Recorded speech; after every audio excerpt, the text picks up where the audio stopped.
aho ni kw'ishure ryisumbuye rya Bubanza abarundi ba mu gihugu ca Gabon baherekejwe n'abandi ba mu bindi bihugu eka na Samuel Ndayiragije ubu aramutwishira hamwe ry'abarundi ba mu mahanga bari baramutse bashigikira iryo shure mu kurirosa imfashanyo y'ibitabo by'abanyeshure. Ivyo bitabo rero bikaba bifise agaciro k'imiliyoni 12 akaba ari ibitabo bizokoreshwa mu myaka y'indwi y'umunani n'uw'icenda.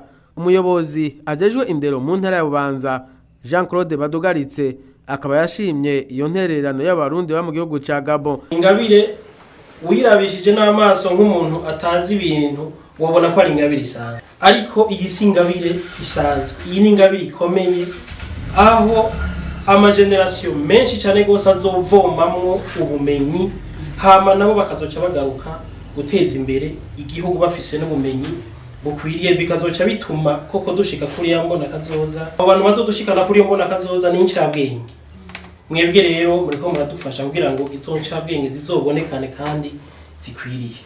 Odette Nisabwe aserukira abarundi ba mu gihugu ca Gabon yamenyesheje ko icatumye akora ico gikorwa ari kugira ngo bashigikire igihugu cabibarutse ni mu gihe ari mu ndu yahariwe abarundi ba mu mahanga. Icatumye dukora iki gikorwa cyo gutanga ibitabo by'inyigisho icyo bita mu kinofunofu livre scolaire ni kubera ubushingiranganje bw'imigenderanire budutera kamo na ambasaderi wacu kugira twibuke iyo twavuye.